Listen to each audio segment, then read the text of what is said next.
What is down, everybody? It's your main course, Little Pancake. Welcome back to another video. Today, we are learning about another fish. Now, we recently learned about a fish. You're probably wondering why we're learning about another fish. Well, it's because I like fish. Osmo regulation in them is pretty high tech. Alright, come on, chill out. Today, we're learning about the Nile perch. When I think of a perch, I think of a little teeny fish. No idea what you think of. You might not even have an idea of what a perch looks like.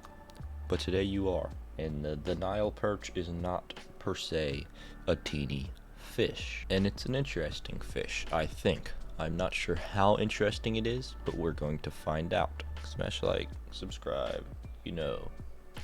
Alright, here we are, the Nile perch. Here's a good picture of a real big one. That's a big fish right there. Guys, that's not a small man, I don't think. I think that man's probably around average height. It's a big fish, okay? So let's get into it. The Nile perch, Latis niloticus. I'm really gonna yawn on the first sentence. The Nile perch, Latis niloticus, also known as the African snook, Goliath perch, African barramundi, Goliath barramundi, giant latis, or the Victorian perch. That is a man of many names right there. A perch of many names, a fish, a organism of many names. Is a species of freshwater fish in family Latidae of order Perciformes. It is widespread throughout much of the Afrotropical realm, being native to the Congo, Nile, Senegal, Niger, and Lake Chad, Volta, Lake Turkana, and other river basins. It also occurs in the brackish waters of Lake Marut in Egypt. The Nile perch is a fish of substantial economic and food security importance in East Africa. With the size of the fish, I would say there's a lot of meat on its bones. Originally described as Labrus niloticus among the marine wrasses, the species has also been referred to as Centropomus niloticus. A common name include African snook, Victoria perch, a misleading name as the species is not native to Lake Victoria, though they have been introduced there, and many local names in various African language, such as Luo, name Mbuta or Mputa. In Tanzania, it is called Sangara, Sankara, or Chinku. In Francophone African companies, it is known as Capitaine.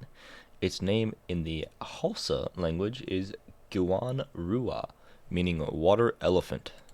That's a dope name. That is a cool name right there. The water elephant. Oh yeah. Oh yeah. So that whole first little paragraph there, the little synopsis, was basically just about its names. It had a lot of names. I'll give it that. It's impressive. L. niloticus. Oh my god, yeah. This is outrageous. It's 9 o'clock in the morning. Go wake up, James. L. niloticus is silver in color with a blue tinge. It has distinctive dark black eyes with a bright yellow outer ring.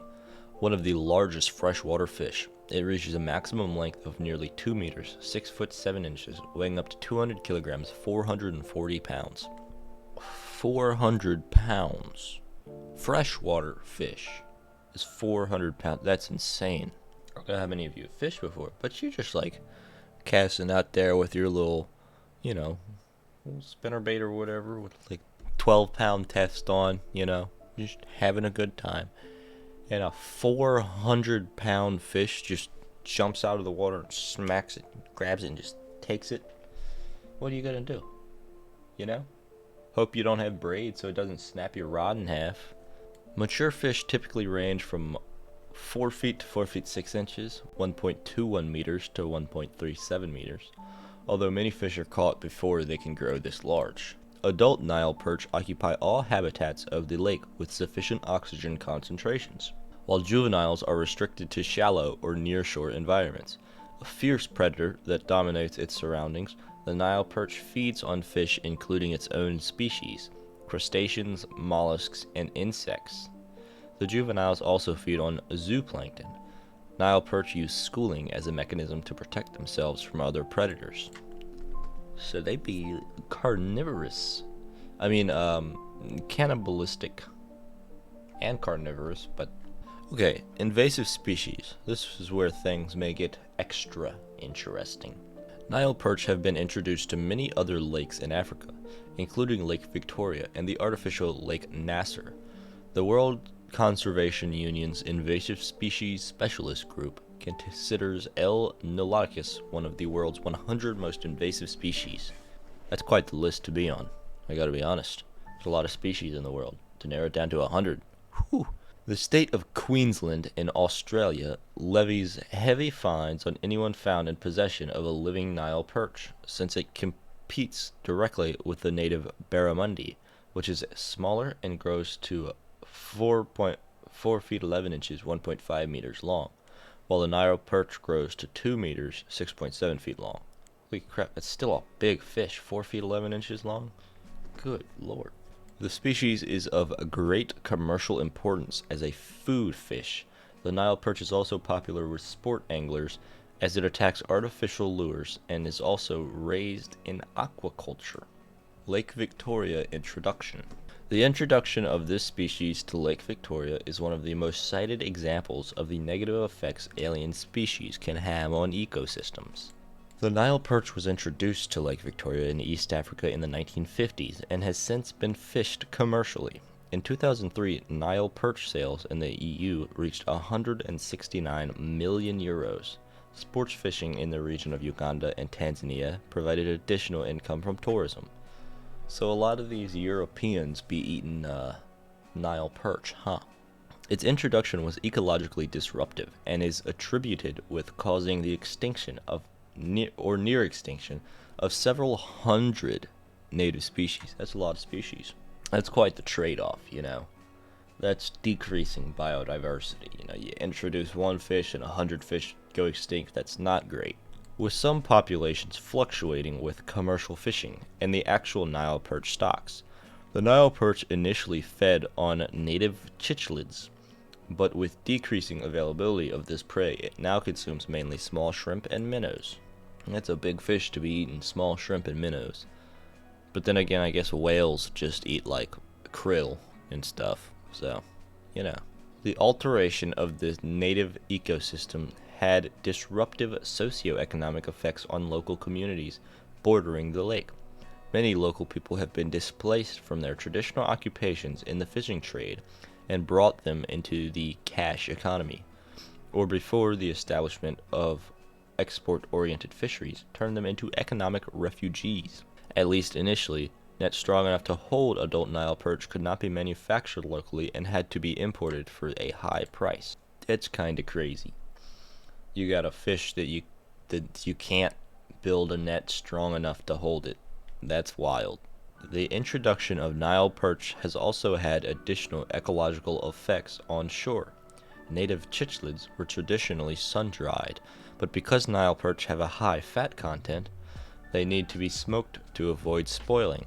This has led to an increased demand for firewood in a region already hard hit by deforestation, soil erosion, and desertification. The Academy Award-nominated documentary Darwin's Nightmare by Hubert Saupe, a French-Austrian-Belgian production, deals with the damage that has been caused by Nile perch introduction, including the import of weapons and ammunition in cargo planes from Europe, which are then used to export Nile perch, further exasperating conflict and misery in the surrounding regions.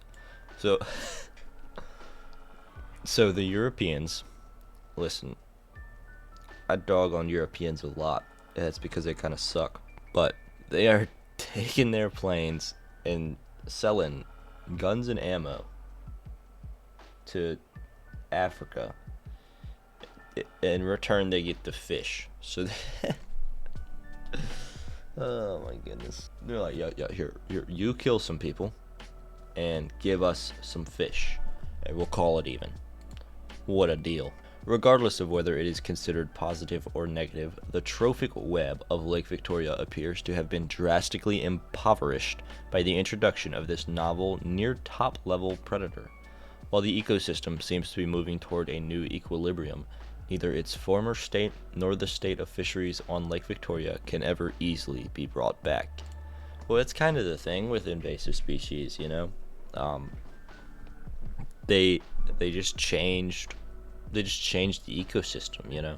It's just everything else kind of has to adapt, overcome, and survive. You know, you gotta get your fitness up so that you can live in the new ecosystem, and it can spur new species to arise or new species to come in and increase biodiversity, or it could just kill a bunch of things and then decrease. Fishing.